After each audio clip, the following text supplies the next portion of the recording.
Sige po, lakbakan natin ang Diyos. Masarap lang po lang na yung mga may Chinese race na hindi lang nakikita natin sa Boyband. Hindi lang natin nakikita sa teleserye.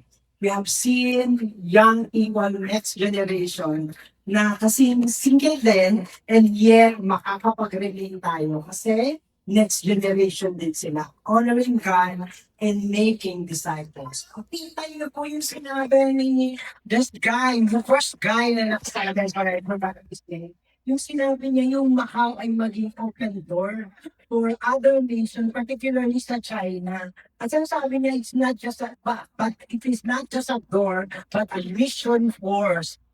Kapina po natin there are places and nation and people na magiging kasangkapan ng Diyos na nag-floodgate para ang honoring God, ang gospel ay pumadaan sa kanila. May the Lord really bless powerfully those people there in Macau, especially napakabata nila, nakakatuwa ng isipin. I cannot but see the faces of our campus missionary na nandito sa atin. Huwag naman kayo pumunta ng Macau. Huwag tumamit.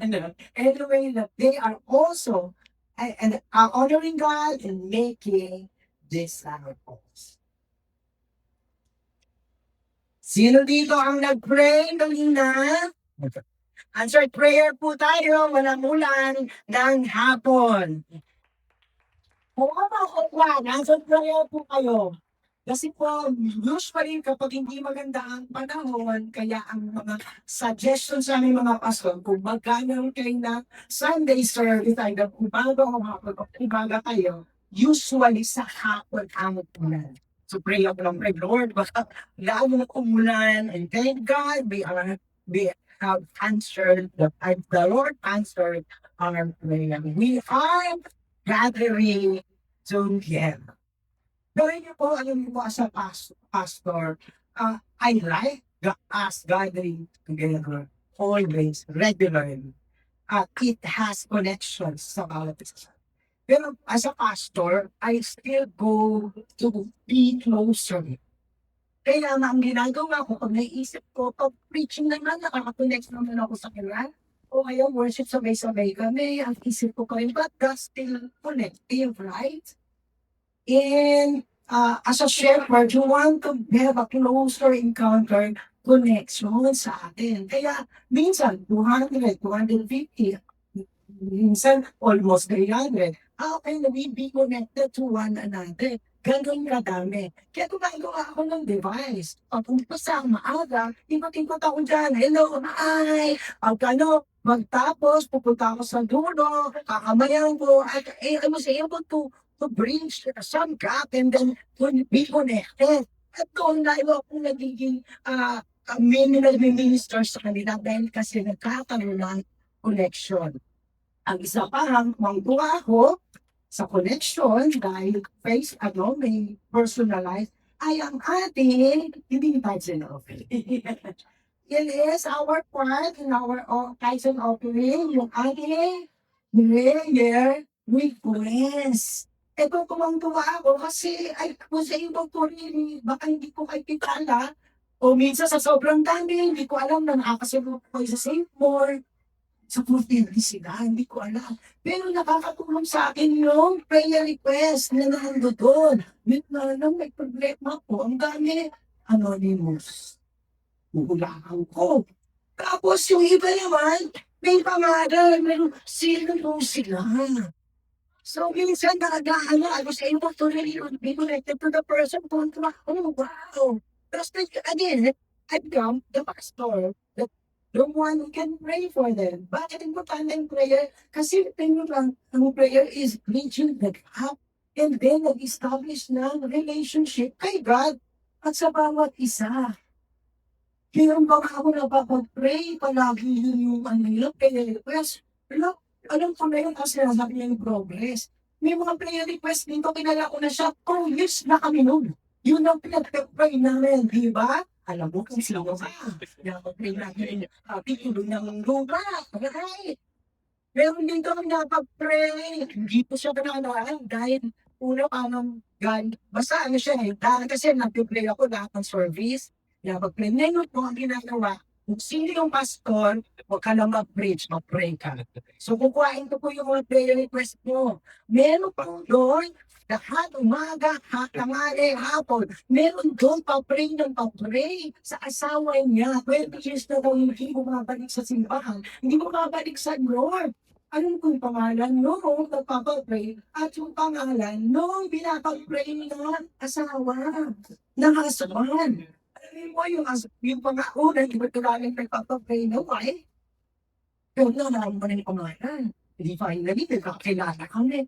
Alam niyo po, 1 year, nilapitan na ako nung pinapapray. Bumalik na siya sa Lord. Umatid na siya. That's 1 year. Angel, nandiyan ka ba?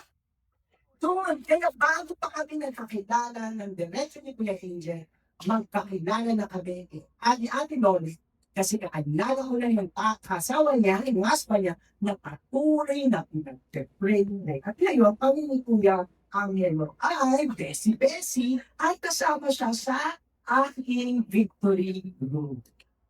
This is how prayer binds us together. This afternoon, we will just be studying prayer. At dito, sa last offering ng ating when we gather, hindi na natin yung mga iba't ibang bahagi ng ating service, we will be looking at prayer because prayer pours out God's what? Holy presence and loving presence. While also in prayer, as we all together pray, we unleash, the greatness of God's power here on earth. Right here, right now, when we gather in prayer. And when we gather in prayer as a church, we declare and pray. Your please 1, 2, 3, go!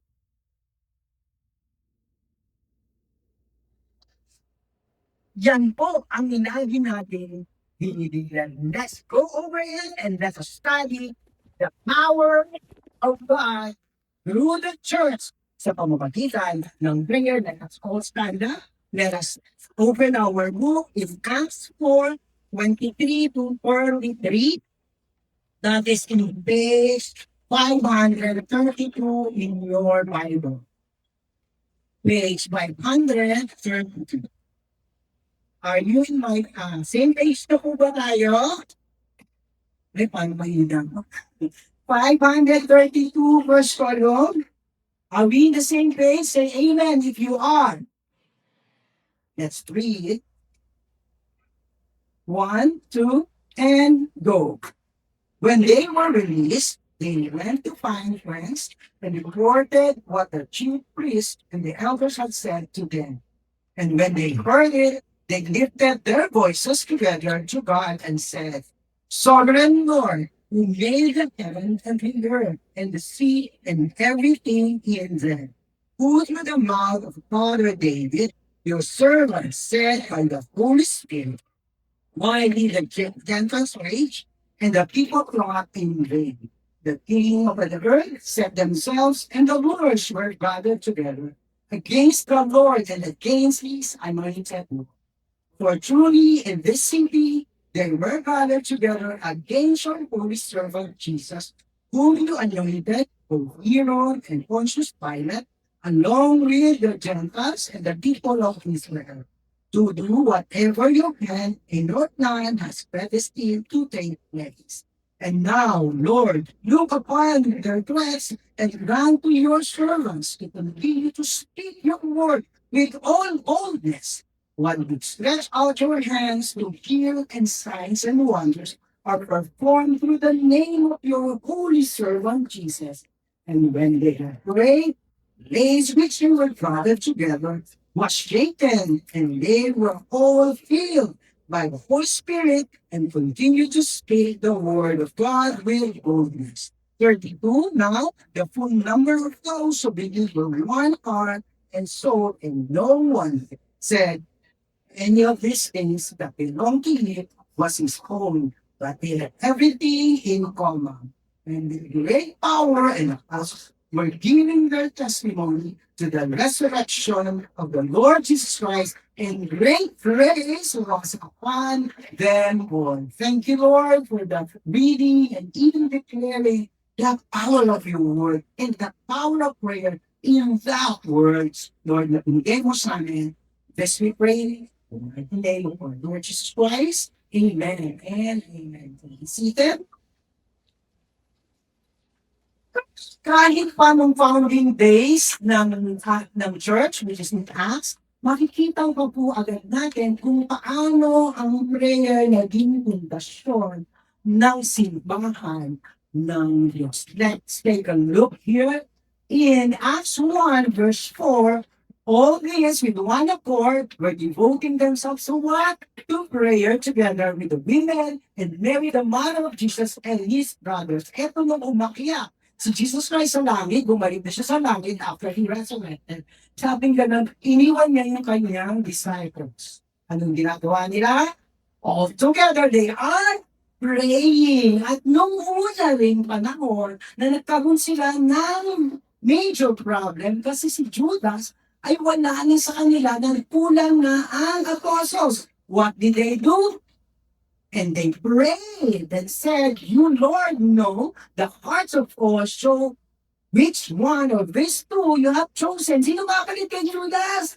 Kanino natin ang hiningi ang solusyon kay God sa pamamagitan ng panalangin to take place in this ministry and apostleship. And finally, when they were inaugurated and the Lord established His church right here on earth, anong ginagawa nila? Sa Acts 2 verse 1, when the day of Pentecost arrived, they were all together in one place. And suddenly they came from heaven, a sound like a mighty rushing wind, and filled the entire house where they were praying. Nung bumaba ang banal na Espiritu sa kanila, they are all in one accord praying. This is how God founded our church. Then, now, sa pamamagitan ng panalangin. In fact, Acts 2 verse 42, and they devoted themselves to what? Apostles' teaching, and the fellowship, and the breaking of bread, yung communion natin last week, and into what? Prayers. Ganun ka-importante ang panalangin ng sama-sama ng simbahan ng Diyos. At noon, sa unang bahagi ng kanilang great challenge, kakabuo pa lang ng simbahan ng Diyos, anong ginawa sa kanila? They were persecuted. Si Peter and John were arrested. At sinabing ganon, sige, tatakawanan namin kayo. Tingnan nyo yung kanilang pananampalataya. Kinukuha ang kanilang kalayaan. Sige, papalayain namin kayo pa. Ano sabi sa 4 verse 17, but in order that it may spread no further among the people, sabi, wag nyo nang ipagkalat ang gospel, wag nyo nang ipamalita si Kristo na Diyos at tagapagligtas. Let us warn them to speak no more to anyone on this name, Jesus' name. So they call them and charge them not to speak or teach all in the name of Jesus. Sinapasarayo pa nila ang mga bibig. This is very difficult for them. Ano sinabi ni Jesus Christ nung umakyat sa langit? Go into all the world and preach the gospel. Preach Jesus. Tapos bubusan lang sila. Huli na. Tapos pinaraya sila. And when they were released, they went to their friends. Kanino tumakbo? Sa kapwa Kristiyano, sa simbahan. And reported what the chief priests and elders had to said to them. Anong ginawa ng simbahan? And when they heard it, they lifted their voices together to God. Ano ka nang gina? Pray! Hinang tulong!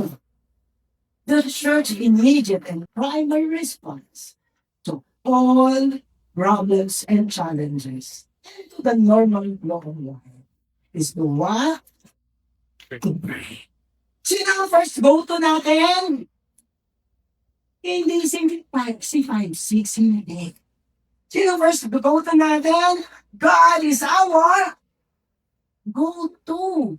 This is the primacy of prayer. Kaya ulitin natin ang inong importante, prayer. Prayer is universal. But ang problema, lahat na ata ng pananampalataya may prayer. Kasi meron silang Diyos. At kapag may Diyos na kinakausap mo. Kaya, ang dali ng prayer, universal yan. Ang problema lang, kahit ito ay universal, hindi lagi itong pinapractice. Ewan ko na kung bakit. At pag pinapractice naman, inappropriate kasi iba't iba ang belief about prayer. Dapat memorize mo. O kaya paulit-ulit yung masakalipan sa tila ng maraming tao. Maglakad panuod para sasagutin ka. Pag simbang gabi, kukusin mo kailangan pray ka ng pray bawat simbang gabi. Walang pisado yan. So iba-iba. Iba-iba din ang tinatawagan na Diyos sa prayer.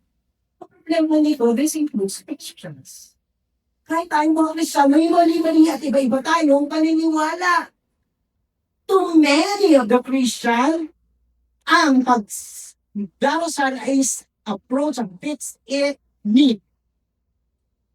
May problema kang pray. Kailangan mo ito, pray. Pero anong problema doon? Walang relasyon kayo. Ang sakit mo na mga magulang, pupunta lang sa iyo kapag nilibigyan na anak. Ang sakit na mga kaibigan. Pag medyo dyan, kasi hindi kayo. The same goes with even Christians when we're talking about asking for prayer.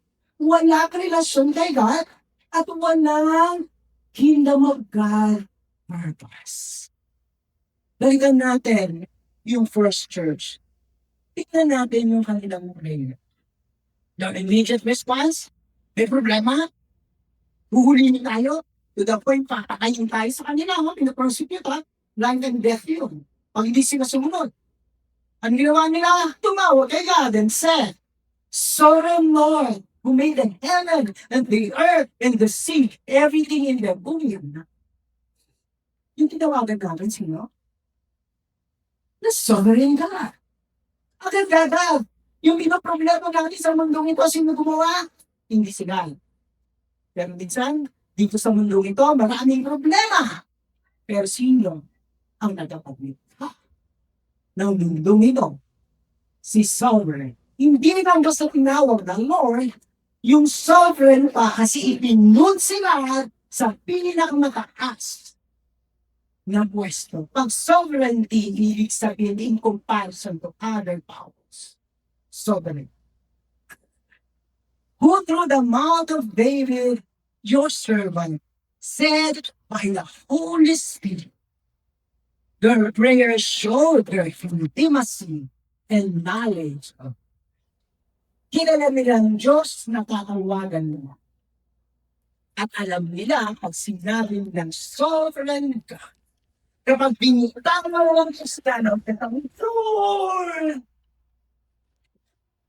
Kaya, God, we just have that kind of relationship and intimacy to the next. They acknowledge the sovereignty of God and look at the prayer na niniwala sa God the Father, God the Son, God the Holy Spirit. We pray to the Father in the name of Jesus, and you just know that the Holy Spirit is God, powerful, third person of the triune God to bless us. Kasi kilala nila ang Diyos. Kaya tama at pagpangyarihan ang kanilang pananalangin. Christian prayers are relational dialogue with God. Baka nahihirapan tayong mag-pray, baka may problema with our knowledge of God. Nahihirap ko siya ito. Pero hindi kay God. Baka nga, there's something that we have to really fix or just men. Or just people closer to God. Never na naging sa pero He is always waiting. Then sabi ko, uy, andito na ako. Boy, He is always with us. It is rooted in faith. Yun. Naniniwala ka sa Kanya. Nag-trust ka sa Kanya. And let's start. Kasi hanggang ngayon, hindi naman sinasabi mo, mag-guard ka muna bago ka knowledge of who God is, rooted in who God is. Ano sabi sa Hebrews 11 verse 6? And without faith, it is impossible to please Him, for whoever would draw near to God must what? Believe that He exists and that He rewards those who call upon His name through prayers. And let's go back to the church, the corporate prayer of the church when we got to. And when the church nag-report na si Peter and John, they heard it, they lifted their voices together. To God. As a church, the first reaction was to what? Raise their voices together to God in prayer. The second go-to natin is church. Kaya we always encourage you to ask for your favors. Kung doon pa sa pagkakataon, magiging close. I want to pray with you. Minsan meron kong open talaga na-blessing mo. Oo, hindi pa i-chismis yung ganyan. Confidential. Pag hinibigay sa ang pastor, hindi yung binabasa ng ibang tao. Because this is it. We are one. We have also relationship with one another. Katulad ng mga disciples ni Christ. In and through our prayers, we are one, not only among us, but we are one with Peter, John, David, the same God of Samson, the same God of Isaiah is the same God that we are calling. Kaya ba tayo? Saan na pagdikit sa atin? Bukod sa pananampalataya at sa Diyos. Kasi tayo ay pare-pareho na diman. And in fact, yung mga ibang Christian churches all over the world, or the universal church of God, is one with us sa pamamagitan ng look at this. Anong binigay ng Diyos tungkol sa prayer? As a church, si Jesus mismo ang nagturo. Truly, truly, I say to you, whatever you bind on earth shall be bound in heaven, or whatever you loose on earth shall be loosed in heaven. Alam niyo po yung context nito, yung church, bawa, may na-offend ka daw. So, dahil pupuntahan ka ng isa. Pag ayaw pa rin mag-ayos, pupuntahan ka ng simbahan. And after that, ito yung sinasabi. Ano yung simbahan? Whatever you lose on earth shall be loosed in heaven. Imagine, ano ba yan? Your kingdom come, your will be done, on earth as it is in heaven. Kanino binigay? Tingnan mo yung katabi mo. At tingnan mo, bubalikin pa kayong ganyan. Ang tao sa atin ay, by the way, church. And again, I say to you, if two of you agree on earth about anything they ask, it will be done for them by the Father in heaven. For where two or three agreed, gathered in me, in my name, there I am among them. As a church, God is always with us. Corporate prayer is the church collective stand on God. Nung nag-worship tayo, pare-pareho tayo. Lord, sovereign ka. Pag nagpa-pray din tayo, collective yun kung sino si God. Di ba po? Lord, thank you. Di naman. Di ba pag-pray tayo, merong nagte-testify dito, hindi naman ikaw yung napagpala, umiiyak ka rin, natutuwa ka. Pag umiiyak naman siya at may problema, nakikiiyak ka pa rin. That is collective stand. Because we are crying out, celebrating one God. United in our mindset, our faith and our belief in Jesus Christ. Yung name na sinabi ng mga Pariseo, wag mong ipipreach Peter and John. But it is the same name na pinigay sa atin na magkakasama-sama tayong may kapangyarihang buksan ang pintuan ng langit. This agreement unites the congregation in seeking what? God's kingdom purposes and will. Let your kingdom come. Let your will be done. Ando dun yan sa prayer na itinuro ni Jesus Christ. Rather just, di mo nakita niyo po, yung will ni God, yung kingdom ni God, hindi lang basta, kung naman sinasabing hindi kasali yung mga personal nating mga pangangailangan. Pero tingnan niyo po, anong sinasabi? Rather than just one personal needs and desire, 1 Timothy 2, Paul is encouraging us through the letters. Anong sabi niya? First of all, then, I urge that supplication, prayers, intercessions, and thanksgiving be made for all people. Intercessory prayer. Praying for one another. Because God is pouring out His blessing when we unlock it through our prayer for one another. That is God's open door for the person beside you when you pray. When you pray together. At hindi lang yung katabi mo, yung nasa bahay mo, ka-office mate mo, kaklase mo, kanino pa? For kings and all who are in high position, that they may lead peaceful and quiet life. Yes, pati yung mga corrupt. Parang galit yung prayer ko pag gano'n. Pati po sila. Quietly and dignified in every way. Kaya po, napapansin nyo, may announcement tayo.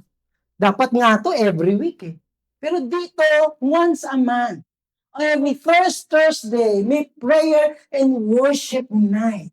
Para as a church, we come to God. Collectively, let's ask the Lord for the prayer, for the nation, for the world, for politics, for our church, and for one another. At, of course, dito meron pa tayong ministry ng prayer. Di ba po? Meron ba ditong member ng prayer ministry? Ang tawag namin sa kanila prayer partners. Gusto namin kayong pasalamatan kung nandito kayo, tayo kayo. Sino po dito yung nasa, yes, prayer partners!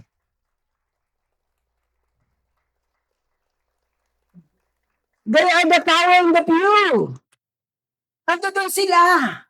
Hindi sila tumitigil. Sila yung thank you po Sila yung nagtsatsaga, antay, pastor. Asan na po yung prayer points? Tapos bago mag-service, pray. Hindi sila monthly. Meron pa silang mga prayer on their own online. Kala mo nung magkaroon ng pandemic, pwede pala ang prayer online. These are our prayer partners. Kaya lagi po akong sumasaludo dyan. Alam niyo po ba, ang karamihan sa prayer partners na member, may edad. Kaya mabahaba ang buhay. Kasi nananalangin para sa iba. Kaya kung gusto nyo lumaba ang buhay nyo, manalangin tayo para sa iba.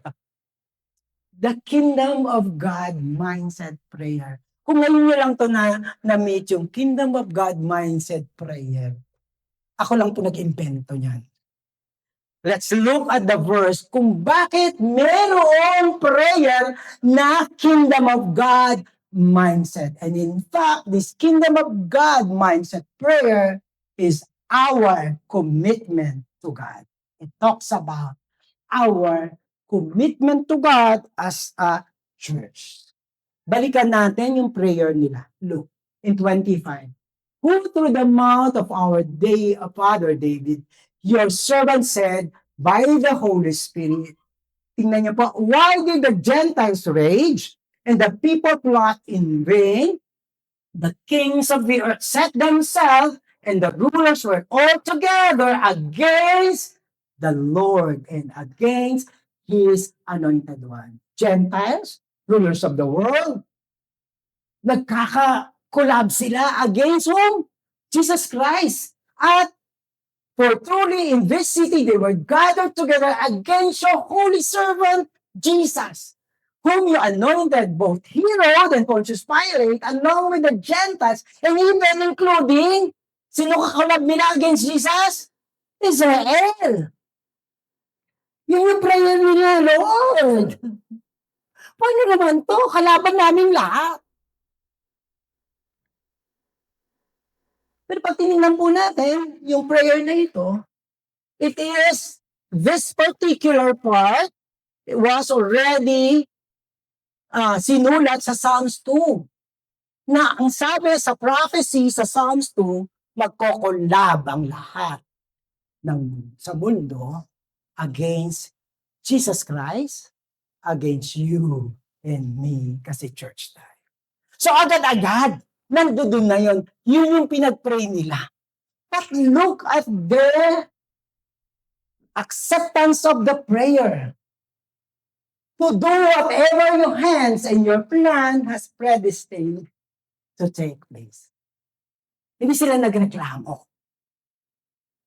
Sabi nila, na-prophesy na yun. Kaya kung si Peter at si John inaresto at binubosalan, and all others will be killed because of proclaiming Jesus and the gospel, let it be so. Ready ba kayo doon kung kayo magpe-pray? Ganun na kagad. Alam na nila, aware na ang mga Christians or ang church din. The prayer was not about the celebration of the release. Napansin niyo po ba? Hindi sila, yes, thank you Lord, nakawala sila. Nakita niyo po ba? Of course, parte yun. Pero at particular dito, anong nire-recognize nila? One that showed their expectations and recognition of the foretold and actual persecution and hardship. These are Christians. Alam na namin na dadanas kami nito. Kaya ayaw na namin, Lord. Hindi na masaya. At na. Ganun ba nila? Napansin mo ba? The prayer showed that they took comfort and were in submission with Jesus' suffering. Hindi mag-iisa si Kristo. Sasama kami. As also their own mission and calling. This is prayer that has kingdom mindset. Handa kami, Lord, magpatuloy sa pagiging Kristiyano, sa gospel, at sa pananatili at tindig para kay Kristo. To which, in their prayer, kitang-kita yung kanilang commitment in building the kingdom of God here on earth. Sama pa ba kayo? Ano ulit sa prayer natin? Your kingdom come. Your will be done on earth. That's Jesus taught prayer. Of course, doon sa Psalms, pag binasa nyo din yun, sa Psalms, di ba sinabi na foretold na magpa-persecute yung Kristiyano, yung simbahan. Anong sinabi dito? As final yung victory naman nito, ay certain hindi tayo sinasabihan ni God, go with the mission kasi lagot kayo, talo kayo lahat. Anong sabi? Sa prophecy also, as of me, I will make the nation your what? Wow! Kaya may Macau. Si Pastor Luis nasa Palau. Pupunta sila sa Konken. At before that, ang dami na every nation na pumupuntahan. Kasi nung sabi dito, I will make the nation your heritage. Ito ay pamana ko sa inyo. At the ends of the earth, your possession, you shall break them, and with the rod of iron, and dash them in pieces like a potter's vessel. Hindi kayo talunan. That was the promise. Kaya nung nagpe-pray sila, and there were persecution, hindi sila nanginig sa takot. Alam nila, may tagumpay. You are all in the winning side. Ang mahirap sa ibang panalangin at pananampalataya, hindi sila sure. But we have this confidence.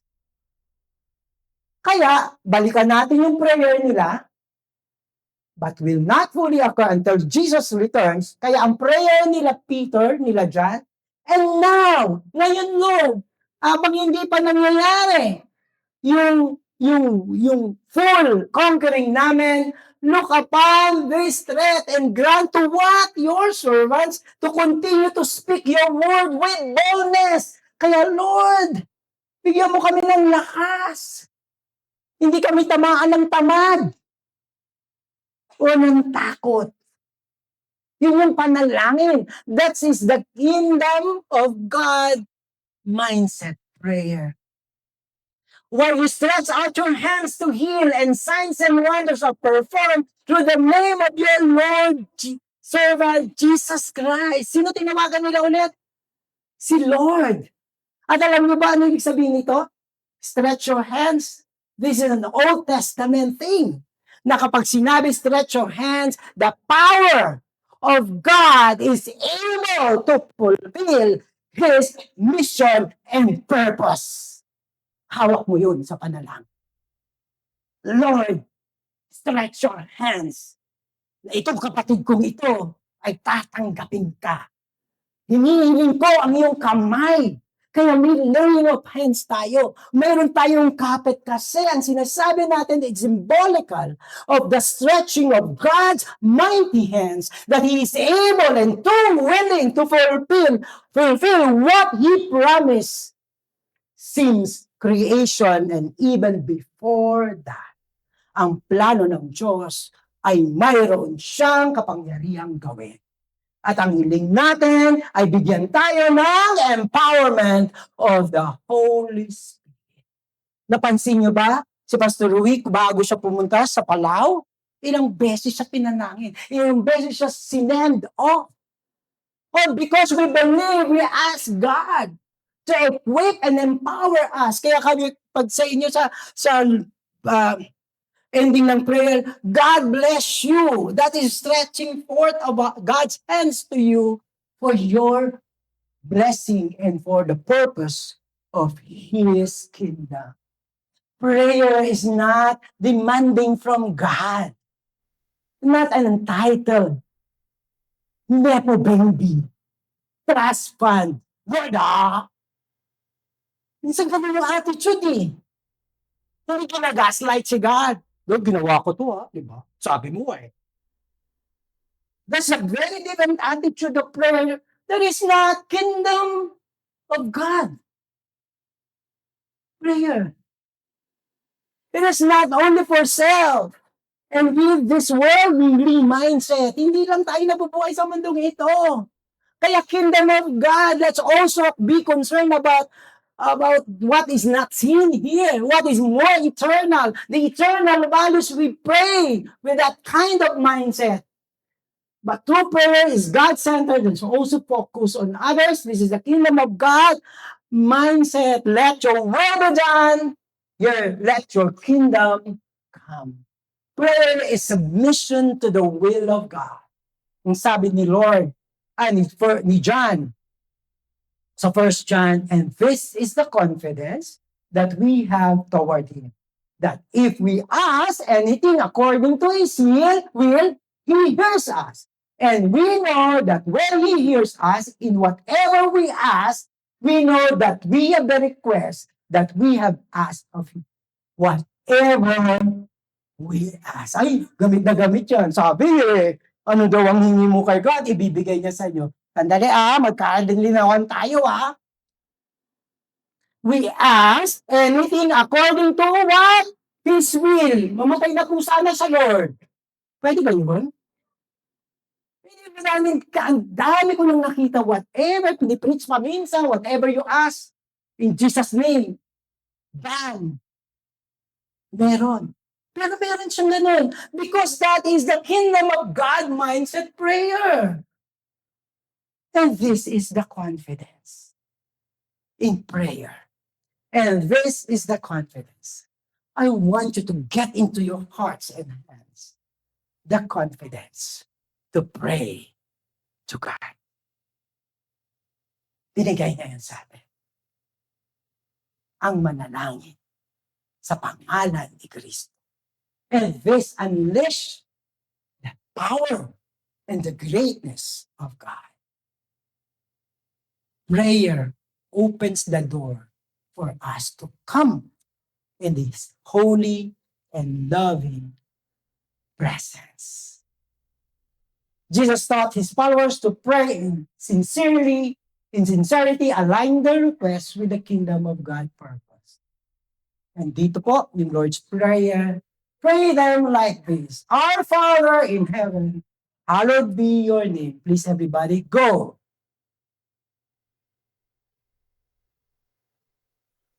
Yung sabay-sabay para maintindihan ni Lord. 1, 2, 3, go!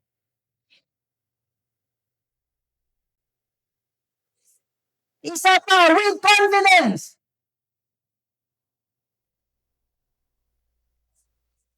This is the confidence. This is the Lord's kingdom of God mindset prayer for the church. Prayer is being humble before God, acknowledging His grace and our need for His mercy and of our sin, and forgive us our debts as we have forgiven our debtors, and lead us not into temptation, but deliver us from evil. That's God's grace. That's God's mercy. Huwag kayong mag-alala. Sa Lord's Prayer, meron to.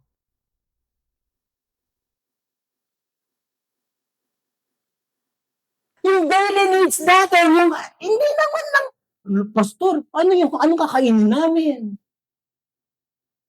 Look at this. This is God.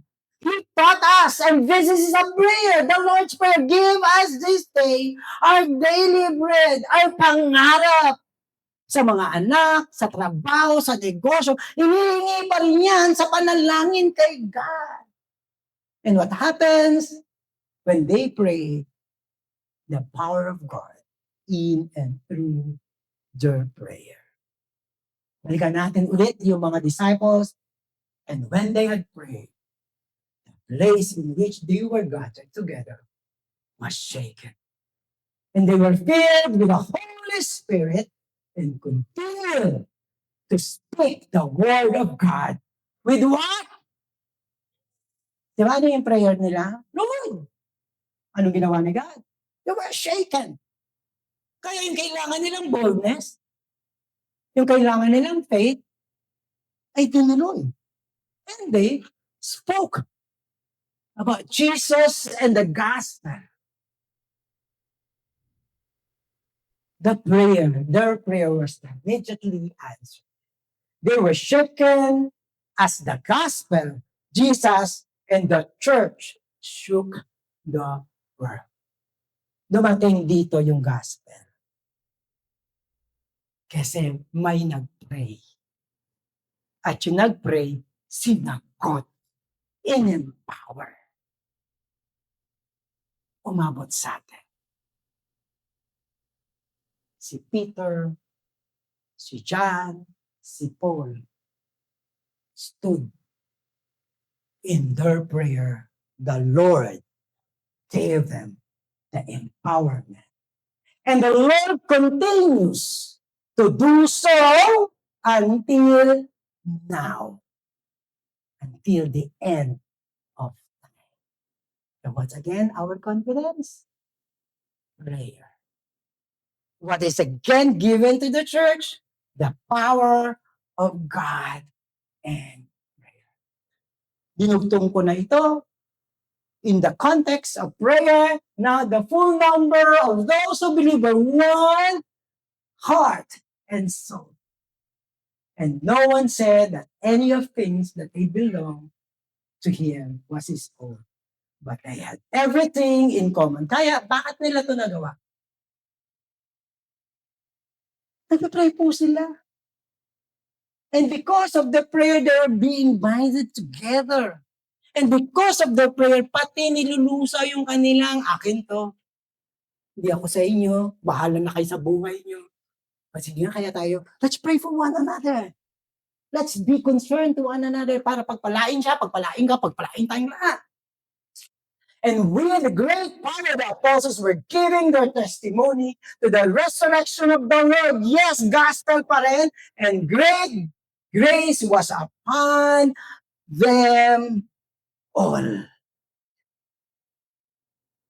They continued together.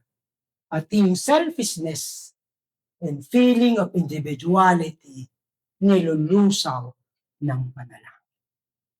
Pag may matatagas yung puso, huwag niyong awayin. Ipaglaban siya sa panalangin. Of course, nagtitestify tayo. You'll never know in your prayer yung pusong bato lulusawin at dudurugin ni God in a way that you cannot imagine. Pray. Don't cease or don't stop in prayer. Grace was upon them all. Finally. Si Solomon, wala pang temple. Nagpagawa ng temple si Solomon. And on the day of the dedication, the presence and the power and the holiness of God went down doon sa loob ng templo na grabe salaga sa Shekinah glory o sa glory of God. At alam niyo, sa gitna na ito, nag-pray si Solomon. Ang prayer niya doon sa templo, para sa templo. Give attention to your servant's prayer and his plea for mercy. Lord, my God, hear the cry and the prayer that your servant is praying in your presence this day. Yung temple naging house of prayer ang panalangin niya. May your eyes be upon towards this temple night and day, this place which you have said, my name shall be there, so that you will hear the prayer of your servant, praise, towards this place. Hear the supplication of your servant and your people Israel when they pray toward this place. Hear from heaven your dwelling place, and when you hear, forgive. Ano sabi niya? Yung templo ay naging lugar ng pakikipagtipad at pakikipag-isa ng tao at ang Diyos. At anumang panalangin, Panginoon, sa templong ito, pakinggan mo. Nawa ang tenga mo at mata mo ay laging nakatuon sa templo. That is Solomon's prayer. Anong sagot ni God? And I want you all to read this and claim as the Lord answered the prayer of Solomon. He is also giving you His answers to your prayer. Wala na yung Solomon's temple. Winasak na yun. You are the temple of God. And this is God's temple because His people who are calling upon His name are together right here, right this very time. Let's read. Then the Lord appeared to Solomon in the night and said to him, I have 1, 2, 3, go!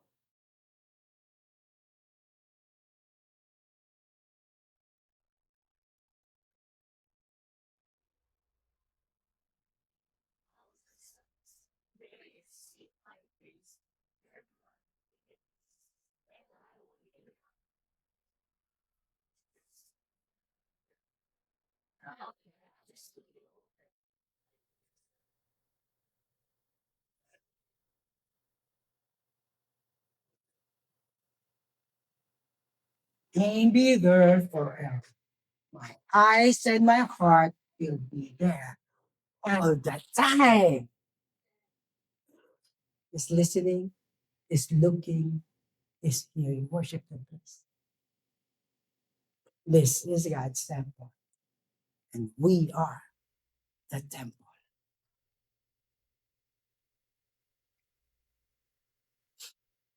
But before we just ask God, can we, in a way, pray the prayer Jesus told us? Let your kingdom come. Let your will be done. As church first, let us consecrate ourselves in prayer that we, like Peter and John and the rest of the first people of the first church, stood their ground and asked for the empowerment of the Holy Spirit for them. Let us stand up. And Lord, as a church, we would like to carry your cross in prayer right now. Lord, hindi lang kami sa afternoon session, sa service kaninang umaga, 10 a.m. service, 12:30 service, Victory May Kawayan, Victory Marilao, and Victory Obando. This is our Lord. Ito po kami. Let your kingdom come. Let your will be done. And this we are submitting to you, this church. This church is all too willing to carry our cross. To carry your cross.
part of the body of Christ, specifically dito sa Victory Maker, bahagi ka na. We are stone fitted together. Living stone ka. And as a church, we consecrate ourselves.